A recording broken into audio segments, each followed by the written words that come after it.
Dad's favorite radio. Another 5-minute mystery.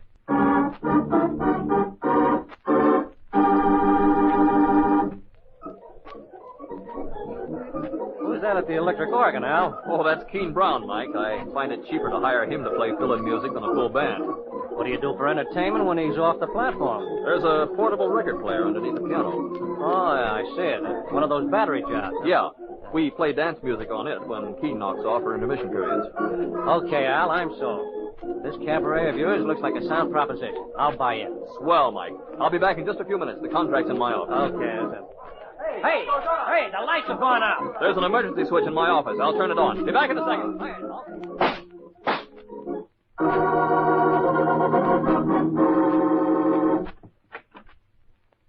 I'm Keen Brown. You wanted to see me? Yes, Mr. Brown. My name's Mike Evans. I'm just checking up on a few facts until the police get here. Sure.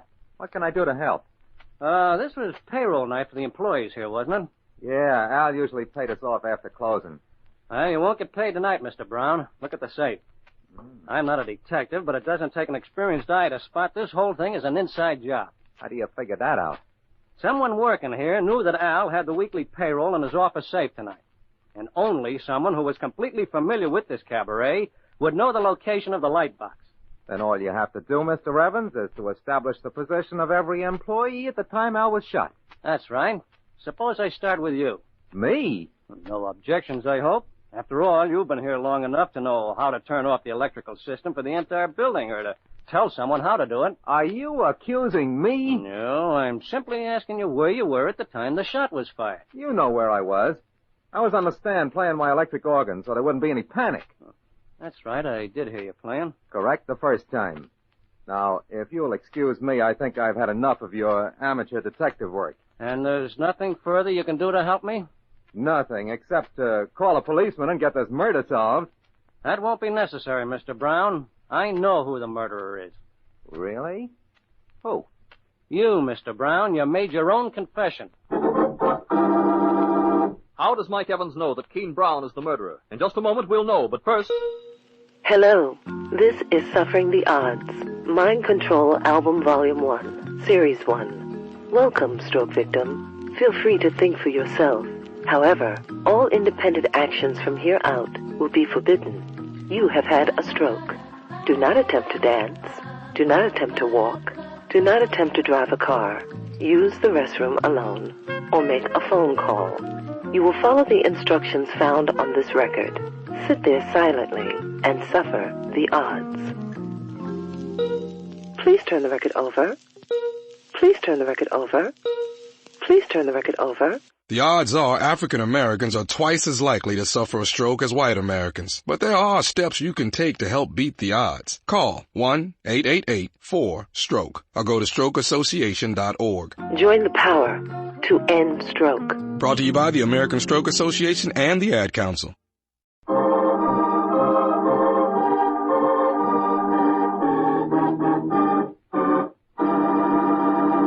And now, back to our story.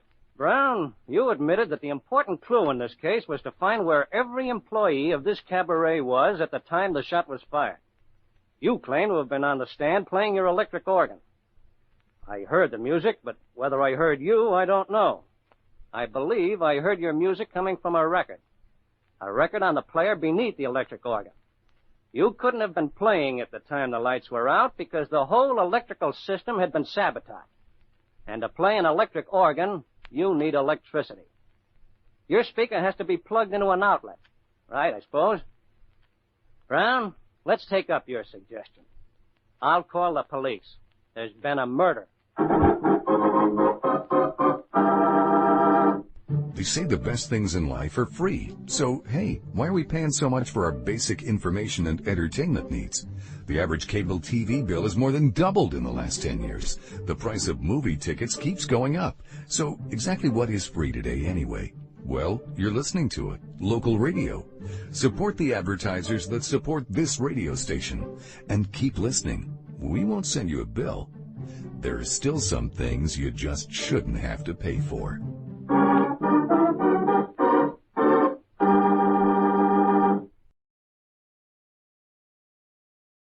The Wallabies are trying to make the first round-the-world voyage in history by rowboat. Last week, they were in Miami Beach, and we had really expected them to be home for this broadcast. In fact, we have had a brass band standing by since Thursday to greet them, but they haven't shown up. Well, it's not a brass band, really. It's more of a gypsy string quartet we picked up from a roadhouse in New Jersey that went bankrupt. Well, the main point I'm trying to bring up is that the Wallabies aren't here yet. Apparently, they've run into strong headwinds, and so once again, we'll make our contact by shortwave radio. That is, if you have the transmitter warmed up there, Bob. Yes, I'm all set to go here any time. This is Bob and Ray at NBC New York calling the rowboat Elizabeth Louise. Come in, Ed and Montmorency Wallaby. This is NBC New York calling the rowboat Elizabeth Louise. Come in, Ed and Montmorency Wallaby. This is the rowboat Elizabeth Louise. Hello, New York. Do you read us all right up there? Yes, you're coming in fine. We had sort of expected you to complete the voyage this week. What happened? Well, the very cold weather had slowed us down a lot. We really aren't outfitted for it, you know. Well, the weather isn't particularly cold here in New York, Ed. Where are you? This is Montmorency. We've landed on what is apparently the coast of Maryland, and believe me, these folks are having about the most rugged winter they've ever had. Snow and ice all over the place. Snow and ice in Maryland at this time of the year? Well, we figure it's Maryland, yes. The people we've met keep referring to it as Labrador. I guess that's the name for this particular section, though, here. Ed is keeping the charts, and he figures that we're about 40 miles from Baltimore. Well, excuse me, Montmorency, but did I understand you to say... This is Ed. Did I understand you to say you're in Labrador? That's right, and you wouldn't think that there was an area this wild and remote so close to New York. The people all live in houses made out of ice and snow. It would make a great ski resort. A smart promoter could make a lot of money here. Well, I don't know just how to tell you this, but Labrador is nowhere near close to New York. In fact, rowing up from Miami, what you've done is you've gone right past New York. I don't see how you could have missed it. Well, the trip seemed a lot longer than we expected, but Ed said he was sure this is Maryland. Well, it isn't. You overshot the mark by a couple of thousand miles, Montmorency. Well, this is Ed. Does New York have a lot of great big buildings in it? And is there a great big statue of a woman out in the harbor? Yes, sure. That's the Statue of Liberty. Well, I guess that's where I made my little mistake in navigation then. We went past there on Wednesday afternoon. I thought it was Norfolk, Virginia. Well, I'd suggest you turn around and head right back then. After all, you're supposed to be racing against time on this voyage. I don't know whether we can get out through the icebergs or not. I suppose we can give it a whirl. Well, I wish you would, and I might add that your stupidity is almost unbelievable. Well, we've gotten to be pretty good at spearfishing, too. Well, we hope to have you back here by next week. And now this is NBC New York saying over and out. Yeah, okay. Over and out. And we hope that all of you listeners will join us again next week when we hope to have the Wallabies right here in the studio with another interesting and educational report on their round-the-world voyage.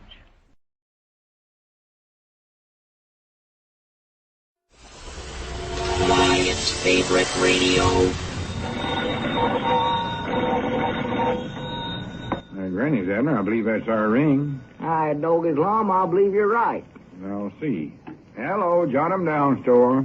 This is lum-n-abner.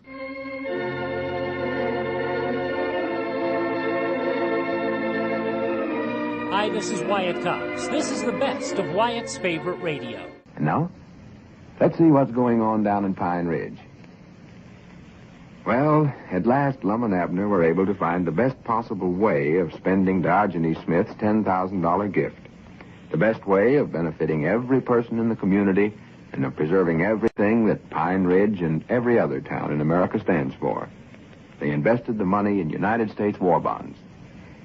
As we look in on the little community today, we find the old fellows in their Jot 'em Down store, and with their minds relieved of the responsibility of handling Diogenes' donation, they're turning once again to the tasks of their much-neglected store.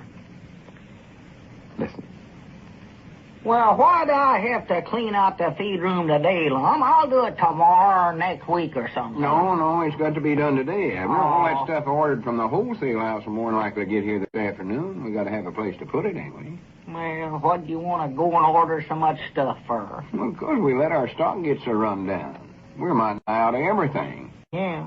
It's getting to where we had to tell our customers to go over to Dick Huddleston's store if they wanted to buy anything.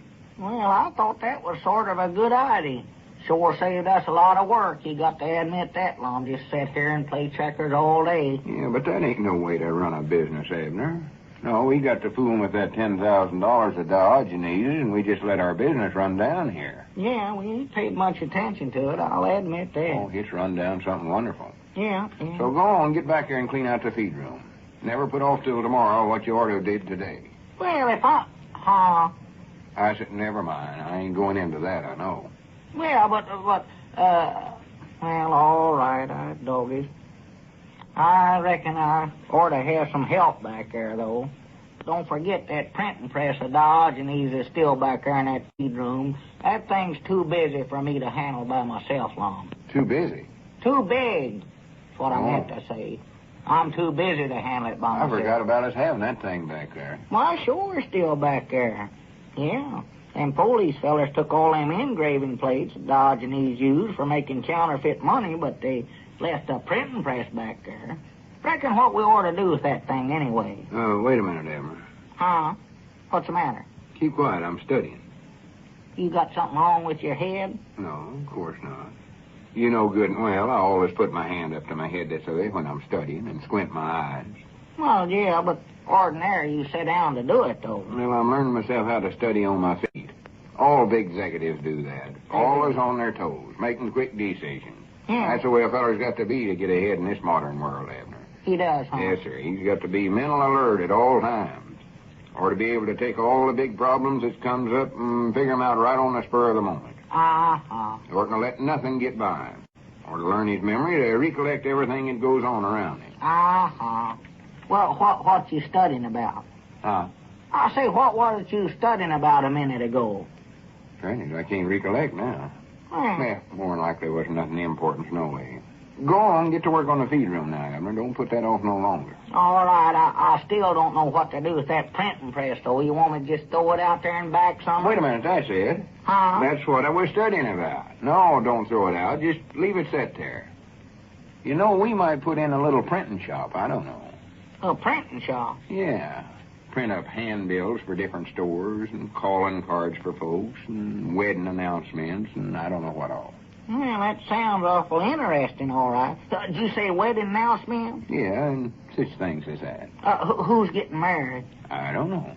Is it Cedric and Clarabelle? Not that I know of. No, I don't reckon them two will ever get married. Well, who is it then? Come on now, tell me, Long. Abner, there ain't nobody getting married. Well, what you printing up them wedding announcements for then? Well, they're for anybody that wants them. Anybody that's aiming on getting married. Well, you said nobody weren't getting married, though. Oh, for goodness sakes. All right, doggies, there's something secret going on around here, Lum. Now, I want you to tell me... Wait a minute. Lum, you ain't getting married, are you? Me? Why, of course not. Now, Lum Edwards, you look me square in the eye and say that. Abner, don't be silly. Of course I ain't getting married, and you know it. Varieties. Oh, now, Lum, you oughtn't to be so bashful about it. Yeah, you just been a bachelor too long. That's your trouble. Now, come on, tell me. Who is it, Lum? Miss Frederick, a school teacher? Of course not. I ain't even saw her for at least a month or so. Well, who is it, then? Abner, it ain't nobody. Now, get that silly idea out of your mind before I hit you right on top of the head with something. Well, you don't need to get so mad about it. I ain't mad. I just... Well, all right. If you don't want to talk about it, well, I reckon you don't have to. Well, I don't want to talk about it. So forget about it. Yeah, I'll find out who it is, though. Just quick as we start printing them wedding announcements. I can read. We ain't going to print no wedding announcements. I've decided again that idea. Oh, you going to low pond, not tell nobody about it, huh? No, I don't mean that. I mean I've decided again printing little stuff like announcements. I believe we'll just go right into book printing. Book printing? Yeah. And the first book I'm going to print is a new dictionary. Dictionary? Yeah, that one they got out now ain't complete. Well? It's got some common everyday words missing in it. It has, huh? Why, sure. How they expect our young'uns to get educated with books that ain't got all the words? You say our young'uns? Lum, are you aiming on having some children after you get married? For goodness sakes, Abner. What did I tell you about mentioning that subject? Oh, yeah. I'm sorry. Go on. What are you laughing at? Oh, nothing. Papa Lum. Go on. What words is missing, Lum? Well, to begin with, Abner, get that silly grin off your face. I ain't grinning. Swan, do goodness, you look worse than a laughing hyena. Oh. To begin with, the dictionary we got here in the store ain't got the word ort in it. Well, maybe you never looked under the right place. Maybe you were spelling it wrong or something. No, I was spelling it right. O-R-T. Yeah, that's right, I reckon. Everybody knows that. Yeah. I even looked under the letters U and E to see if they'd made a mistake in spelling it. But it wasn't there neither. Well, I do know. Or it ain't in there, huh? No.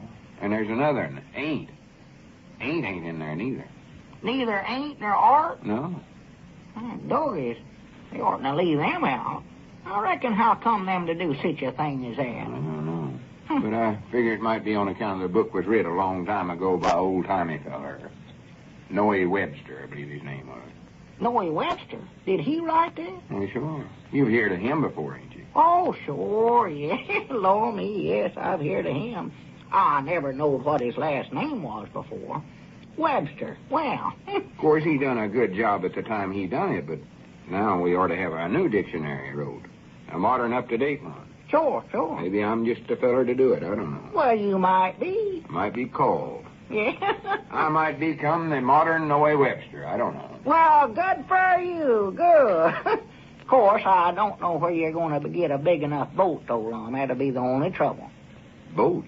Yeah, you have to have a big one to hold all them animals. Animals? What animals? Well, the ones that go on the boat. There was 2 donkeys and 2 camels and 2 elephants and... What in the world are you talking about, Abner? You said you want to be just like Noe, didn't you? Oh, I see. Well, of course I said that, but I said Noe Webster. Well, yeah, if you want to use his last name. Yeah, I recollect him just as Noe, though. That's the only name I knowed for him. I never knowed what his last name was. Well, there's 2 different fellers. We never learned his last name in Sunday school. Noe is all they ever said. Of course, now, along with all them animals to feed and take care of, I don't believe you're going to have much time to do no book writing. You're going to be a busy man, I can tell you that right now. Oh, to goodness, Abner, you get something in your head and won't nothing change it. But, stick of dynamite wouldn't jar it out of there. Well, I reckon if the other Noah could do it, why, you ought to be able to do it too, Lum. You can work fast, I'll say that for you. Abner, all I said I was going to do was write a dictionary. Now you got me loading down a boat with a bunch of animals.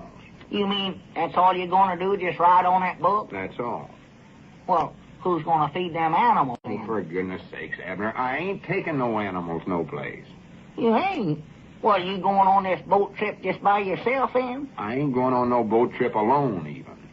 Well, if you ain't taking no animals and you ain't going alone, or... Hi, doggy, sure.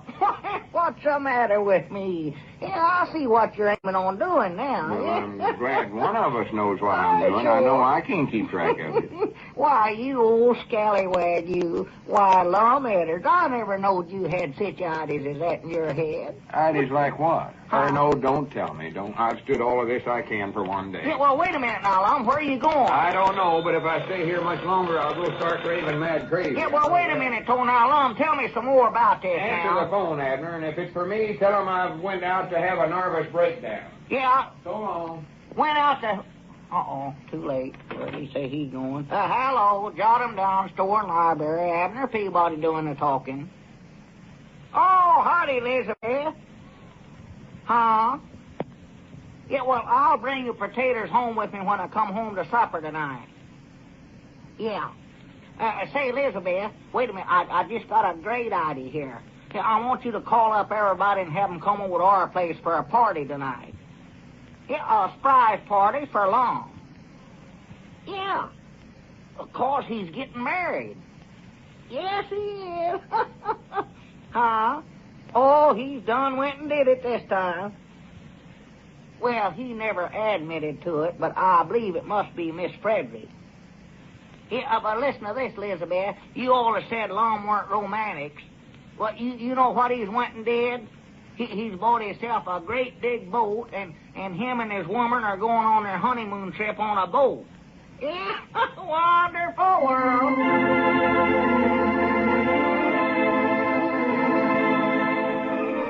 How can something that simple get out of hand just so fast? Lum-n-Abner, May 12th, 1942. But then, it's that old thing, telephone, telegraph, tell Abner. When Wyatt's favorite radio returns in just a couple of moments.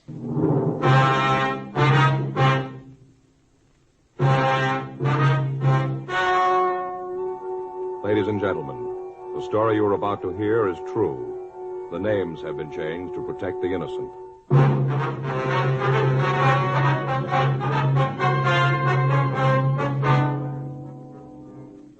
You're a detective sergeant. You're assigned to narcotics detail. A steady flow of heroin has been making its way into your city. Most of it has fallen into the hands of teenagers. You don't know the source or the head man of the operation. Your job? Stop it. Dragnet from January 25th, 1953 is next as Wyatt's Favorite Radio continues.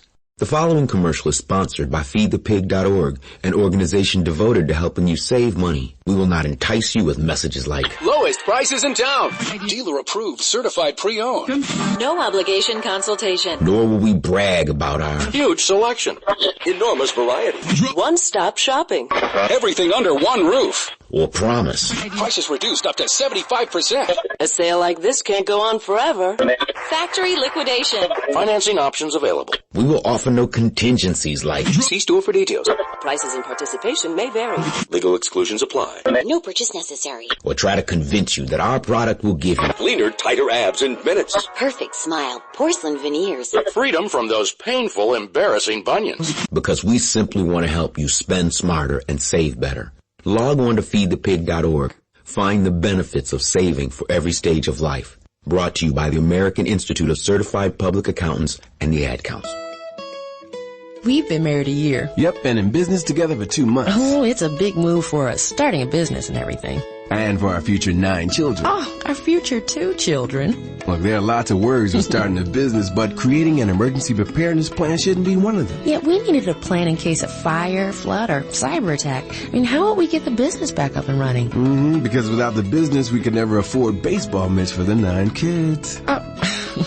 We went to ready.gov and downloaded everything we needed to create a plan. I mean, ready.gov has free templates, checklists, and more. Yeah, without ready.gov, I could easily get old before my time. The furrowed brow, nervous twitch. But because of ready.gov, we have one less thing to worry about. Droopy shoulders. Oh, stop that.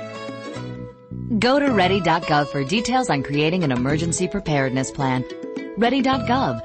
Becoming a success is hard work. Protecting it isn't. Brought to you by the U.S. Department of Homeland Security, the Ad Council, and this station. Now Wyatt Cox, Wyatt's Favorite Radio, continues with an episode of Dragnet entitled The Big Layout from January 25th, 1953.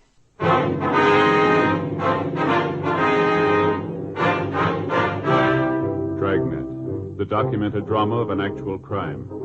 For the next 30 minutes, in cooperation with the Los Angeles Police Department, you will travel step by step on the side of the law through an actual case transcribed from official police files.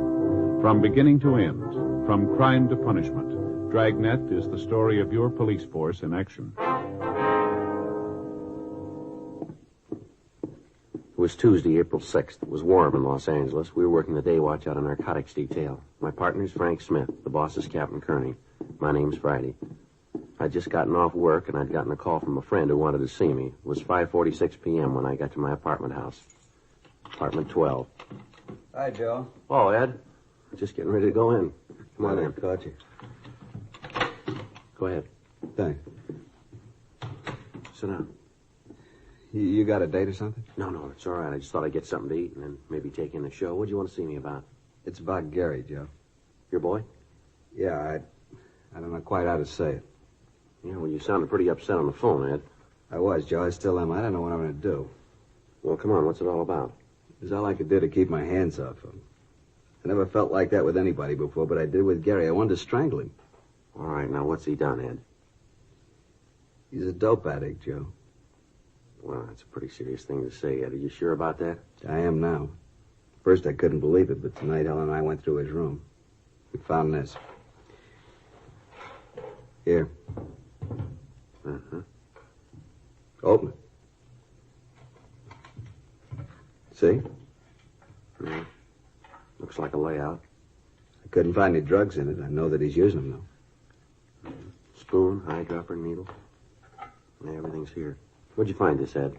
In his room. Had it hidden up on the shelf in his closet. I found it tonight. I didn't know what to do, Joe. Helen's been crying all day. She's almost out of her mind. You were the only one I could think of coming to. Who do you talk to when you find out your son's an addict? Well, now, Ed, are you sure this is his in the first place, that he's been using it? Yeah, I'm sure. I never would have believed it. Not Gary. There's no reason for it. We've given the kid everything he wanted. There's nothing he didn't have. At home, Helen and I have always tried to understand his problems. Always looked at them like they were important. Everything. We gave him everything. Now this. I don't know what to do, Joe. I got no place to turn. There's nothing I can do. Maybe you can figure a way. Maybe you can't. I don't much care anymore. I just know that I can't see him again. Not for a while. I'm afraid, Joe. I'm real afraid. All right, now, let's take it easy, Ed. We'll work this out some way. You don't know what it's like, Joe. You can't. To feel like this and to know you'll do it. What? I see him again, Joe. I'm going to kill him. I'd known Ed Field for the past 7 years. I'd met him when we were conducting an investigation while I was assigned to Bunko Division. His testimony had been instrumental in breaking up a gang of shoplifters. Since then, we'd become very good friends. He lived just down the street from my apartment, and on occasion we got together for an evening. I knew his wife, and I'd met his 18-year-old son, Gary. The boy was a senior in high school, and as Ed had told me many times, his grades were well above average. The Field family was moderately well-to-do. Their home wasn't luxurious, but it was good-sized. To look at the boy, there was nothing that would cause anybody to think that he might be a user. 6:12 p.m. Field and I arrived at his home. Helen Field was waiting for us. She was a nice-looking woman in her early 40s. She led us in the house and showed us to the living room. It was obvious that she'd been crying. I don't know how to thank you for coming over, Joe. I guess Ed told you what it's all about. Yes, Helen, he did. Gary home yet? No, I haven't heard a word from him since he left. I didn't tell Joe what happened this afternoon. Thought it'd be better if he got it from you. Oh, all right. You want to sit down, Joe? Sure. I'll tell you. Thank you. Well, Gary came home this afternoon about 2:30. Mm-hmm. Walked into the house and went right to his room. He didn't say a thing to me. First, I thought that maybe he might be sick. I went to the room and he'd locked the door. I knocked, asked him if he was all right. Yeah. He called through the door that he was okay and for me to leave him alone. I asked him if there was anything I could do. You know, if he was sick, he might need something. I understand. What did he say? Told me to get away. To leave him alone and get off his back. Those were his exact words. Leave him alone and get off his back. Mm-hmm. About 20 minutes later, he unlocked the door and came out. He seemed to feel fine. He came over and kissed me and said he was sorry about what he'd said. Said that he hadn't been feeling well and that he'd said those things without meaning them. Mm-hmm. I told him that he ought to wait until I could take his temperature. He said there was nothing wrong, for me to get out of his way, that he had some business to take care of and be home for dinner. I tried to stop him from leaving, and he pushed me aside. He knocked me down. Get my hands on him. I'll teach him. He stood there for a minute, and I thought he was going to cry. But he just turned around and walked out. Well, you any idea where he might have gone? What this business was that he was going to take care of? No, not the slightest idea. You can see what we're up against, Joe. I'm afraid to even see the boy. Yeah. When did you first figure that he might be using narcotics? When I came home, Helen told me what had happened. I thought about what would make the kid do a thing like this. The more I thought about it, the more there had to be only one reason. That's when Helen and I went through his room and found that kit. Mm-hmm. Has the boy been ill at all lately? Under a doctor's care? Something that you might not know about? No. I'm sure that if he was, we'd know about it. I want to see you, Gary. Yeah, I'll be right with you. I want to see you right now. You'll have to wait. Maybe there's something wrong with your ears, son. I'm not going to take that from you. Please, Ed, don't do something you're going to regret. Now listen, Helen, that boy's 18 years old. For all that time, we've done everything we could for him. We've given him a lot more than most boys his age have. I'm not going to stand by and see it all blow up just because he's a kid. That's no excuse. I want an answer for all this. What he's been doing, what happened this afternoon. I want those answers, and I want them now. Remember, he's only a boy. And I'm getting sick of that, too. Where is it? Now, listen, boy, I know what's been going on. I want to talk to you about it. I don't want you to lecture me. All I want to know is where's the kit. Take it easy, son. January 25th, 1953, jack-webb in Dragnet. I'm Wyatt Cox, Wyatt's Favorite Radio. We'll have more of the big layout in just a moment.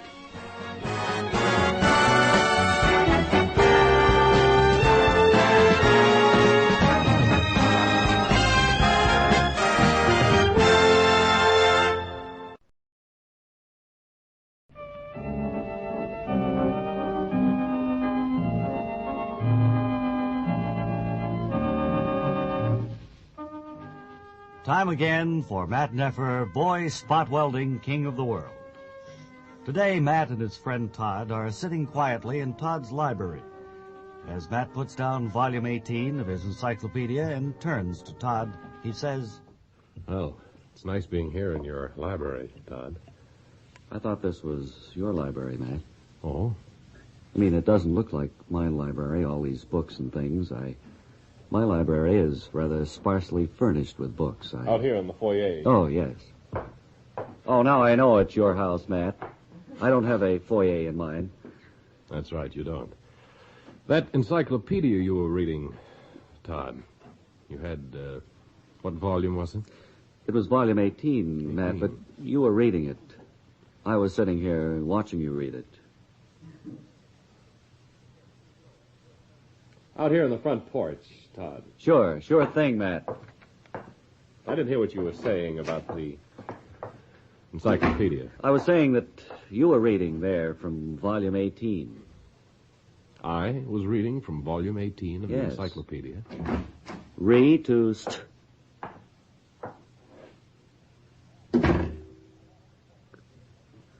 Matt. Yes, Todd. I'm out on the porch. Would you let me in, please? Oh, I'm sorry. Oh, I'm awfully Yes. sorry about that, Todd. Certainly a beautiful day outside. Oh, open it. I'm out here now, Todd. Oh, of course, Matt. Matt, this isn't getting Leave us the door anywhere. open, shall we? Yes. I said let's leave the door open. Oh, all right. That's better. Matt, this isn't solving any of your problems. I had a letter this morning from Inspector Hartstone. Inspector Hartstone? Yes, of the death squad. But he's been off for some time. Up here. Upstairs, Todd. I'll take the elevator, Matt. It'll be quicker. No, you're taking the stairs. I can hear you. No, it's me going down. I'm already up here in the elevator, Matt. Well, I'm downstairs now, Todd. Well, which would be quicker for me to get down, by elevator or on the stairs? I think probably if you took the stairs, two at a time. Right. There we are. Yes, that was quicker, Matt.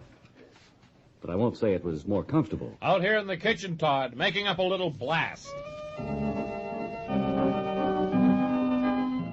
And so Matt and Todd ponder the problems which face Matt as boy spot welding king of the world. Next time, a strange request is made on the telephone. We'll hear Matt say, "No, I will not." In the next episode of Matt Neffer, written for radio by O. Leo Leahy.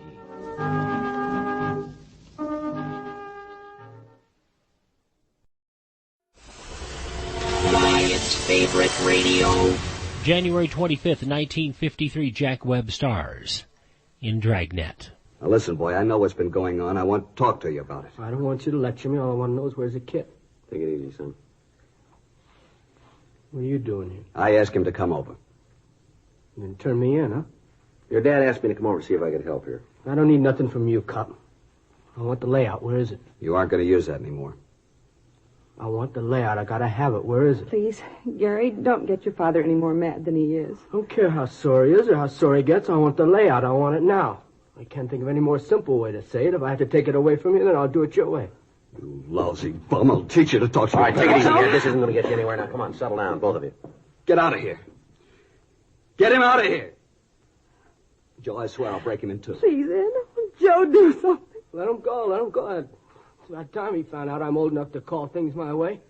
Go on, let him go. I'm not afraid of him. I'm not afraid of you either, cop. I'm not worried about anybody.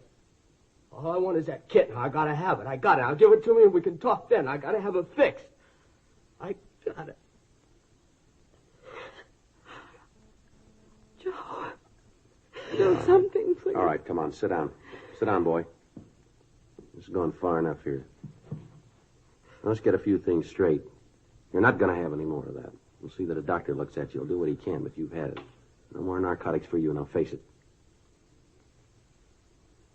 You want me to tell you where you stand? You're a user. Any way you slice it, this had to happen. I don't want anything from you. Why don't you just leave me alone? I can't do that. Let me see your arm. Come on, roll up your sleeve. Do what he says, Gary. Yeah. Both arms, huh? I'd take a joy pop once in a Now, while. don't con me, Gary. You got it bad, and it's going to get worse. You didn't get that arm from chipping with the stuff. The kit we found. You don't need a layout that big to joy pop. You've been mainlining it for quite a while. I know it, and so do you. You holding now? Come on, boy, answer me. You holding now? Yeah? Well, let's have it. I'm not going to give it to you. You got no choice, son. Either you give it to me or I'll take it. All right, here it is. How big a habit you got? Not big. How big? Couple of bucks. Now, come on, boy. Let's have a straight answer. 25 a day. $25 a day. That's a lot of narcotics, isn't it? That's what it takes. Where's it come from? Come on, who's your connection? You maybe got me, but I'm not going to be a fink. You got to let me go at that. I can't do that. Now, where'd you get this stuff? How about that doctor? You going to do something about We'll that? talk to him. Talking to him ain't going to do any good. I got to have a fix. I'm beginning to fall apart. Come on now, be a pal. Let me have a fix. I'll tell you all about it then. You got the kit. You got the stuff. Come on, be a sport. No huh? go. You can't do it. Come on, let's go downtown. You're going to take him to jail, Joe? I'll take him down to Georgia Street Receiving Hospital. The doctor can look at him there. We're going to have to hold him for a while, Miss Field. Why'd you do it, Gary? Why? Can't you tell me? Is it something your father and I've done? There's got to be a reason. What is it? Oh, please, Gary, tell me. Come on, let's get out of here. Can we see him after he gets there, Joe? Yeah, I'll call you, Ed. Don't you want to say goodbye to your mother, son? Why? It wouldn't prove anything. Yeah, I guess that's the way you'd look at it. I broke the law. Now they're going to make a convict out of me. I didn't call him. You did. How are you going to explain that to her? You turned your own son in. How are you going to tell her about it? I hope you're real happy now. I'm not proud of it, son. There's one thing I'd like to ask. Yeah. What have you done to her? 8:30 p.m. I called Frank Smith and filled him in on what had happened. He said that he'd meet me at Georgia Street Receiving Hospital. I took young Gary Field down with me and had a doctor check him over. After that, the boy was taken to the narcotics division, and Frank and I talked to him. I don't know how to tell you any better. Isn't any other way to say it. I'm not going to give you any names. That's not going to help you any, son. So it won't help me. It won't get any of my friends in trouble. Well, you got great friends, haven't you? Now, where'd you get the money to take care of your habit? I earned it. Where? I worked. Where'd you work? Look, it's getting late. That stuff the doctor gave me didn't do any good. I still need a fix. Now, I'm getting sick. Do what you got to do. Let's get this over with. Now, look, this is going to be the same in the morning, son. We're going to keep asking questions till you come up with the right answers. Look, cop, I don't want any favors from you. Now, leave me alone. We're only trying to help you, boy. Oh, get off my side. Now, I need nothing from you. You saw your duty and you did it. That makes you a big man, huh?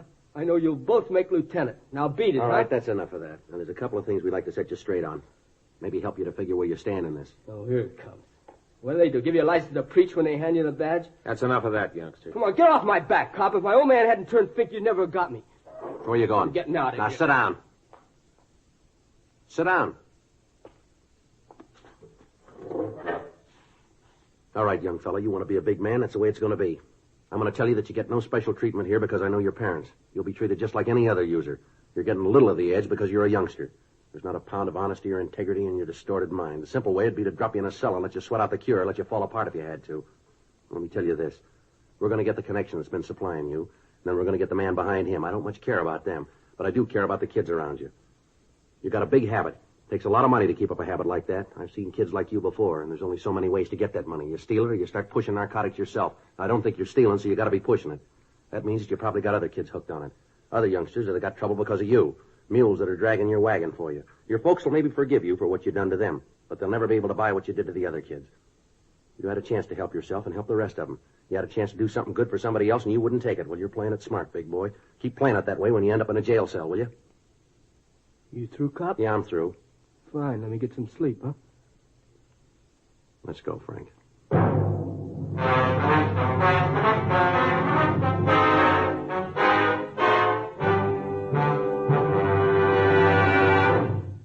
You are listening to Dragnet, the authentic story of your police force in action. Look at all the cars. Lots of colored cars. Ah, there's a blue one. Isn't it pretty? Ooh, look how fast that red one's going. It's red like that stop sign. Like my jacket. This is a 38-year-old man. My jacket's not a car, is it? Is my jacket a car? My jacket is red, but it doesn't go fast. He may sound a little strange to you and me. Vroom, vroom, vroom.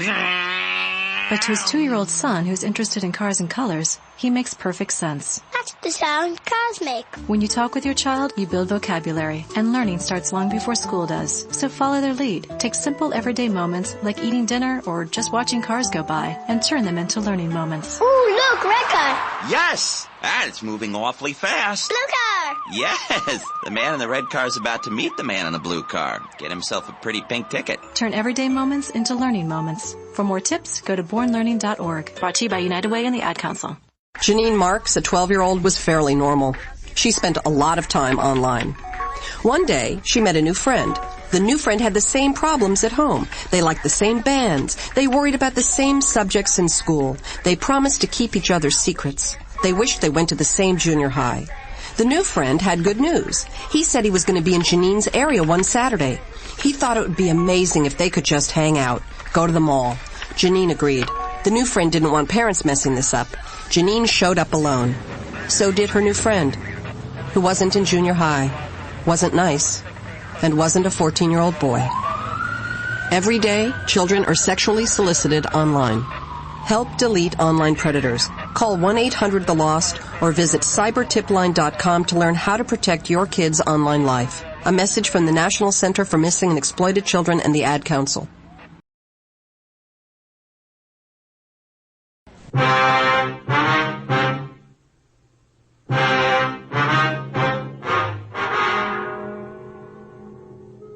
Gary Field was taken to the main jail and booked. Frank and I went back to the office to fill out the arrest reports.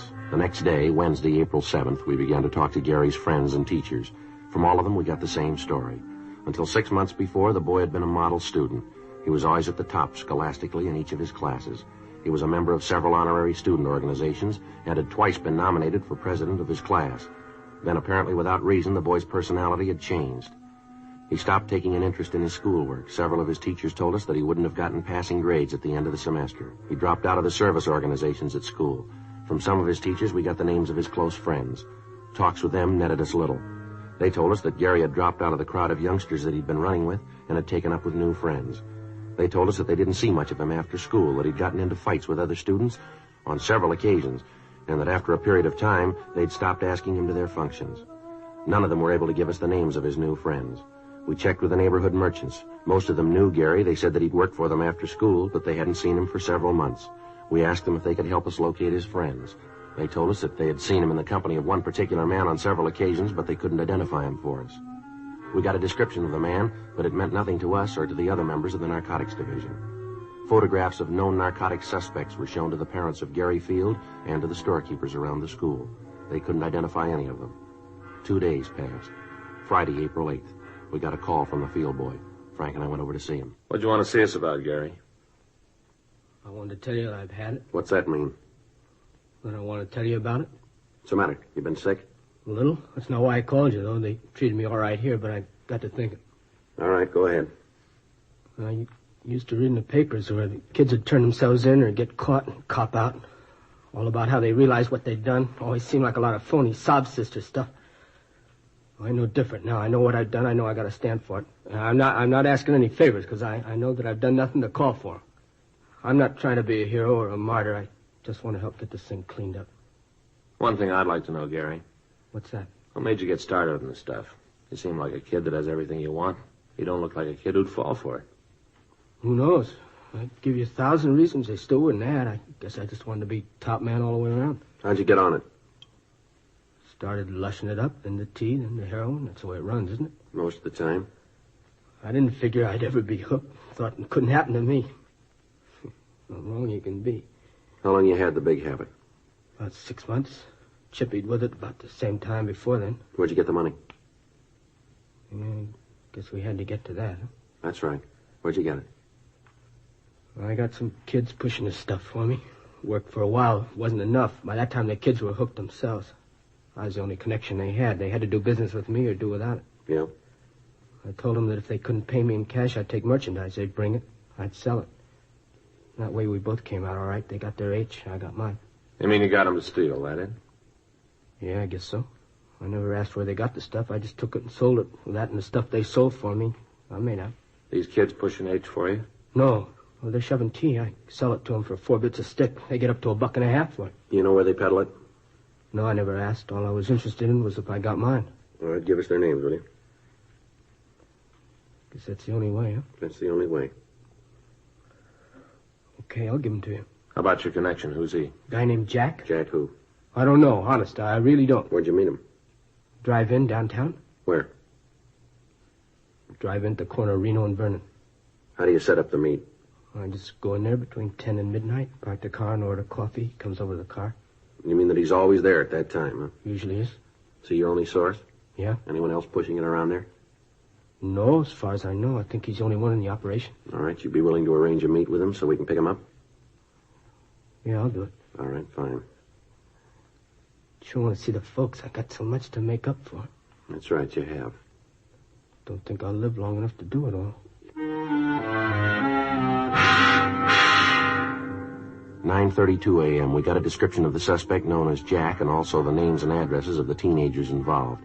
Frank and I contacted the juvenile authorities and gave them the information. We went back to our office and had Gary Field check our files of known narcotic suspects. He was unable to give us an identification on Jack. 11:56 a.m. We took the boy to his home and talked with his parents. 12:30 p.m. Frank, Gary Field, and I drove to the corner of Vernon and Reno to check over the drive-in restaurant. It was set up in the usual way with a parking area around the main building for car service.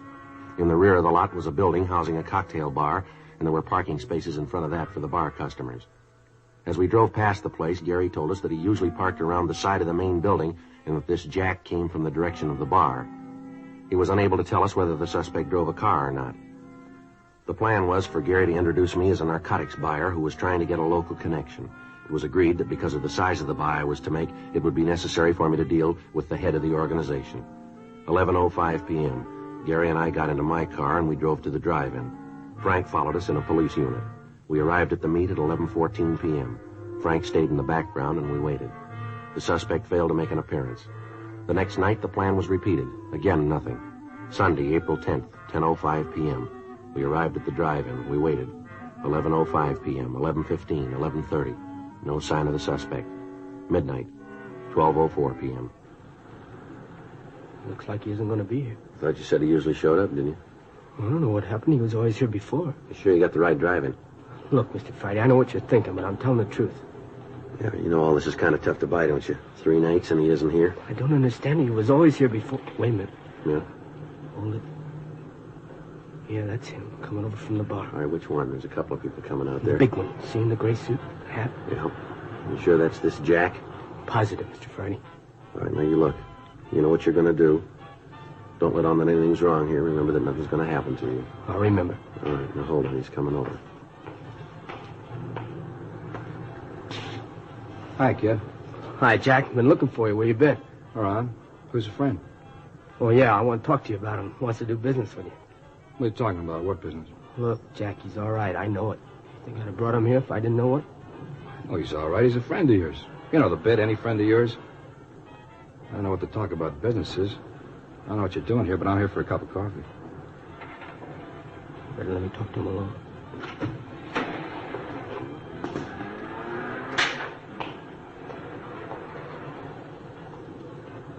What are you trying to prove, bringing the guy here? Who is he?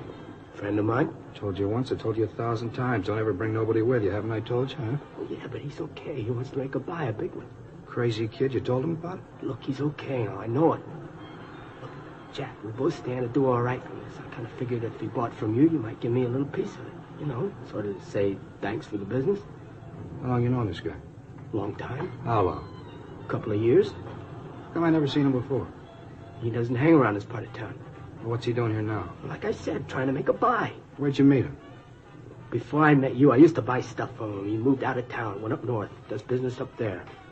Last couple of days, I couldn't get in touch with you. I ran into him. He fixed me up. And then he told me he wanted to buy. Right away, I thought of you.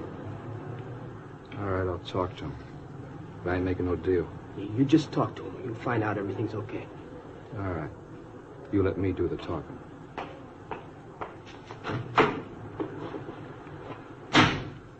Joe, this is Jack, the fellow I was telling you about. Hi. Hi. Kidder tells me you're down on business, all right? Yeah, I'm looking around. Nice place, L.A. A lot of business to do here. What line you? Whatever pays me. Where you from? Up north. Mm-hmm. How long you known Gary here? Now, you listen to me. I haven't got all night to stand around here and guzzle his stale coffee with you. The kid told you what I want. Now it boils down to one simple question. You want to do business or don't you? Going kind of fast, aren't you? I haven't got a lot of time. I don't like to deal that way. All right, kid, let's get out of here. Should have known better than to figure on dealing with a small-time operator. I told you that before. What do you mean by that? You read it any way you want. Well, let's go, son. See you around, mister. Hey, hold on. No need to get sore about it. Just have to be careful. You know how it is. Now, you listen. I was shoving horse when you were playing with marbles. I've outgrown the kid games. I thought I could make a buy. I see I was wrong. Maybe not. What? I said maybe we could do business. I gotta have it tonight. How much you need? I need an ounce. It's gotta be good. Mm-hmm. I haven't got that much with me. How much have you got? I only got 12 bindles with me. How much?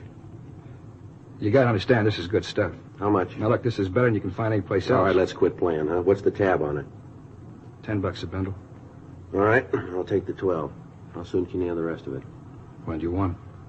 I told you I was in a hurry. Don't you hear good? Yeah, maybe tomorrow night. All right, that'll have to do. If it's good quality, I may want some more. How much can you supply? How much do you need? Oh, I'll go maybe another ounce. Mm-hmm. You got the cash for this? I don't do business any other way. Uh-huh. Wait here, I'll be back.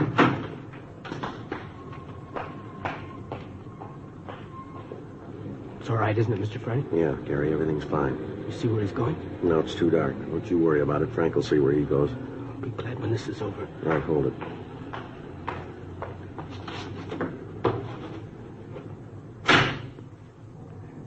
Okay, mister, let's see the money. I got it right here. Let's see the horse. You got it? All right, looks all right. Here. You don't mind if I count this? No, go right ahead. It's all there. $120, isn't that what you said? Just to make sure. Yeah. 50, 70, 90, 110, 120. Yeah, right, it's all here. Mm-hmm. Well, I'll see you tomorrow night, huh? Yeah, sure. I want to tell you, it's nice to do business with you. It's been a real pleasure. Well, that works both ways, mister. Mm-hmm. Well, I hope to see a lot more of you. You will. You're under arrest.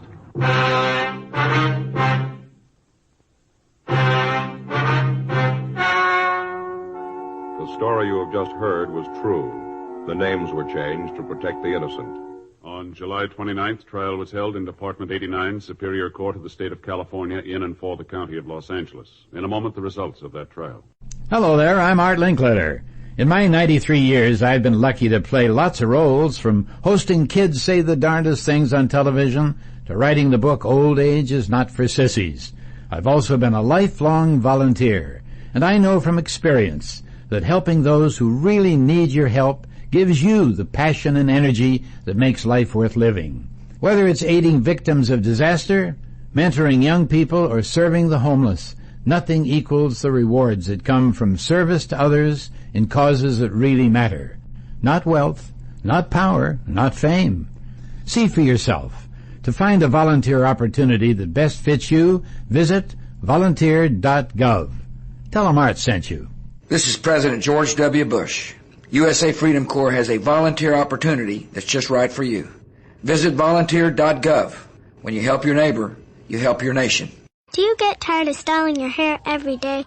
And do you want a good hairstyle every day? Hi, I'm Sarah Schuster.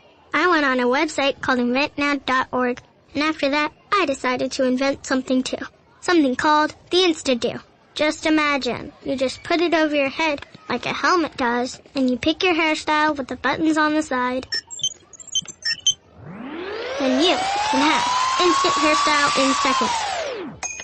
People like it. People like Jeff Bart. I like it. And people like Kenneth. It's this helmet thing, and it fits over your head, and it's great. Thank you, Kenneth. You should go to inventnow.org, and it could help you come up with your own invention. After all, look at me on the radio now. Anything's possible. Keep thinking. Get started on your own inventions or just play some games at inventnow.org. Brought to you by the U.S. Patent and Trademark Office, the National Inventors Hall of Fame Foundation, and the Ad Council. Learn about building your own classic radio collection by going to Wyatt'sFavoriteRadio.com.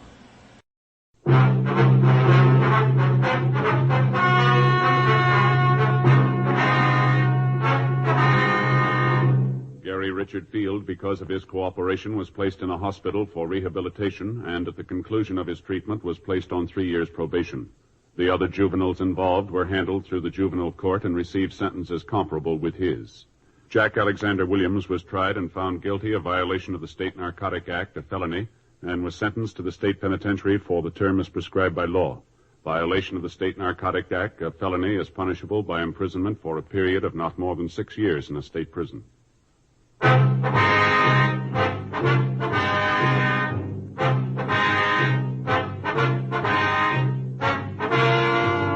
You have just heard Dragnet, a series of authentic cases from official files.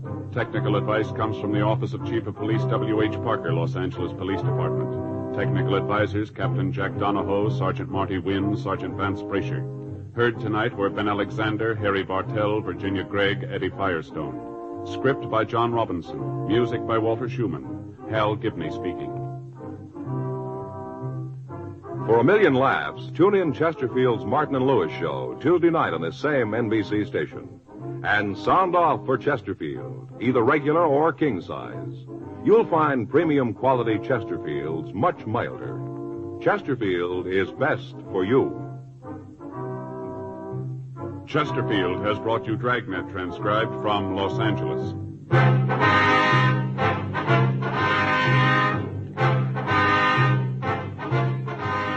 Tonight, it's Adventure with Barry Craig, confidential investigator on NBC. Born John Randolph Webb, April 2nd, 1920, Webb began a lifelong interest in jazz. One of the tenants in his mother's rooming house, an ex-jazzman, gave him a recording of Bix Beiderbecke at the Jazz Band Ball. He graduated from Belmont High School in L.A., studied art, and during World War II, Webb enlisted in the Air Force, or at that time it was the Army Air Corps. Following his discharge at the end of the war, he moved to San Francisco, starred in his own radio show, a half-hour comedy, Jack-Webb. Had a limited run on ABC radio. By 1949, he gave up comedy for drama. He starred in Pat Novak for Hire, and moved from that to other shows like Johnny Madero, Pier 23, Jeff Reagan Investigator, Murder and Mr. Malone, and 1 Out of 7. He did all the voices on 1 Out of 7. And then moved into the 1957 film The D.I. But it was a featured role in a 1948 film, He Walked by Night, that gave him the idea for Dragnet. Ran 1949 to 54 on radio, television 51 to 59, and then again in the 60s. Jack Webb. Joe Friday. Wyatt Cox, Wyatt's Favorite Radio, back in 7 days on your favorite station. See ya.